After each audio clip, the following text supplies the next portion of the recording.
Welcome to the Jill on Money Show. It's Sunday, December 10th, and we are here answering your financial questions. If you've got one, just go to jillonmoney.com, click the Contact Us button, and we'll get your note.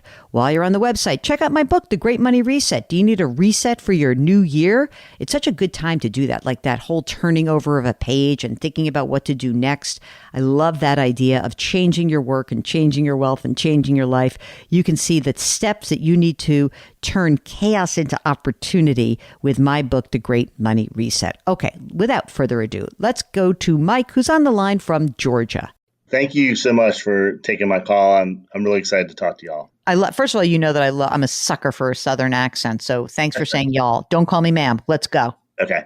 So I just wanted to check in. I have some questions on retirement planning, and do you want me to just give you some numbers or? Yeah, tell us a little bit about yourself, Mike. Okay. How old are you? I'm 55, and I'm married. My wife is almost 55. Okay, so you guys are 55. You got some kids? We have one 24-year-old who's almost completely lost. She's working full-time, but saving for a down payment. So she'll be moving. Oh, that's good. You feel good about that, right? Did she go to college? Did you finance that? We paid for college, and then she did grad school and had some student loans, but they're almost all paid off. So she's saving up money, and she's doing a good job. That's fantastic. So do both of you guys work? We both work. How much do you guys earn together? Together, about $160. Okay.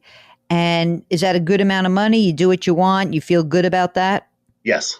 Yeah. Great. I mean, would always like more. Oh, who doesn't? But, you're living your life. Things are good. The kid's out. We're practically done. Tell me a little bit about your retirement contributions. Of that 160, are you both maxing out your retirement accounts? Pretty close. We both have 403Bs at work. They're right on the verge of being maxed out. So we also put money into a Roth. A Roth IRA? Yes. How much money have you socked away in those 403Bs? We both kind of relatively new jobs. My 403B has $28,000. My wife has $57,000. Mm-hmm. And then I have an IRA from previous employments, a traditional IRA with E-Trade, $550,000 in there. Yowza. And then I also have a small brokerage account, which is like $1,000 in it. Okay. And then my wife has an IRA from a previous job. It has $45,000 in it. Mm-hmm. And then she used to work for the state and is eligible for a pension. So that's why hers is not as high as mine. It sounds like you married well. If you married someone with a pension, right? Yes. Yeah. What is her expected pension benefit, and when does it kick in? She's not eligible until she turns 60. At 60, it would be $2,100 a month. At 65, she has to take it at 65, mm-hmm. and that would be a little bit over $2,500 a month.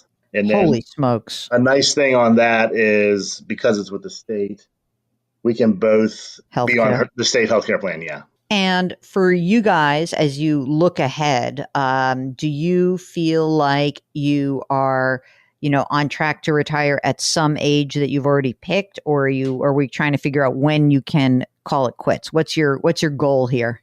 Well, my wife would like to quit at around 62 or 63. So, mm-hmm. 5 or 6, 7 or 8 more years, I guess. And okay. I can go a little longer, 65 to 67. How much do you think you need to live on, really, out of that, the amount of money you're making, this 160?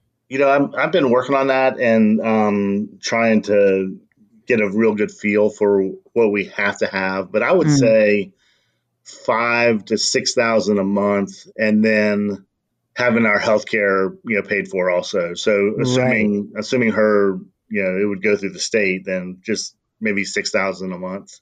Okay, that's great. That would be oodles for us to live on. So really, yeah, I like oodles. Tell me about the house. How much is it worth? $375. Is there an outstanding mortgage? No, it's paid off. Any other debt that's floating around for any odd reason? No debt at all. What else do we need to know about you guys that I'm not asking you? And what is really the question that prompted your contacting us? Okay, I have 2 questions. The first is, we just found out that both our employers have 403B Roth option. Mm-hmm. So because I have so much in pre-tax we decided to start putting everything we can into Roth. Yes. Most of our employers, the match goes into the traditional IRA Yep. or traditional 403b. Yep. But I would I just do want to that. make sure that I'm doing the right thing. You're totally going to do that. And what's the investment company through work that you have accessible to you guys? A combination of different mutual funds. I have the Vanguard S&P 500. All mine's going in there. Mm-hmm. And then my wife has, I think, a TIAA S&P 500 available. So she's TIAA and you're Vanguard? Actually, we're both TIAA. Okay. TIAA is the gold standard. I think what I would do is I would make your entire contribution the Roth contribution into the Roth 403b, essentially have all of the money that you're putting away for retirement through the Roth 403b at TIAA. Could you potentially, I don't know if you can do this, could you potentially roll the traditional IRA, that $550,000 you have at E-Trade, now Morgan Stanley, could you roll that into your existing retirement account and put it all in like one place? I don't know. I can ask. I'm not sure. I would ask that. Do you like managing your E-Trade account? I do enjoy it. You know what? Then don't do it. I don't want to be a buzzkill. I mean, I can be, but I don't want to be. That's fine. If you like doing it, then you do it. How are you investing your E-Trade account? Almost all index funds. Okay. Do you have any money that's on the side? Do you have a safe emergency reserve fund? I do. We have about $60,000 in the bank. Great. And then you said you had a second question. What is that second question? So I have another asset that I haven't mentioned yet. I have over the years collected precious metals, and I have about 125,000 in gold and silver. It was never my plan to have this much money, piled up in gold and silver. Here I am.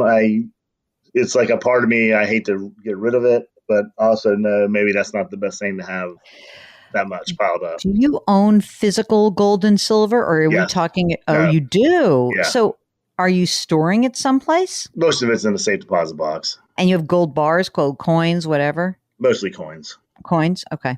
I was a gold trader. My first job on Wall Street, by the way. Nice. So I'm looking at my commodities badge right now as I talk to you. Just eyeballing your assets. I'm just going to do this quickly. 556. You probably have somewhere around $700,000 or $800,000 in invested assets, right? Correct. Okay. Normally, what I say to people is, if you want to have a illiquid asset, I would be happy if you kept that to 5 to 10% of your total invested assets. So that would argue for, I don't know, like maybe you'd have, of the 125, I would say the most I would keep would be 75. Okay. Pay your long-term capital gain on it and move on. Okay. And that's it. If you would like to join us and talk about your financial situation, about some decision you have to make, all you need to do is go to the website, JillOnMoney.com, and click the Contact Us button. If you wouldn't mind, while you're there, you can subscribe to the Jill on Money Live service, $35, and you can also sign up for the free weekly newsletter. Don't forget, Mark's bonus relies on it. Do something nice for someone else today. Change your work, change your wealth, change your life. Thanks for listening, and we'll talk to you tomorrow.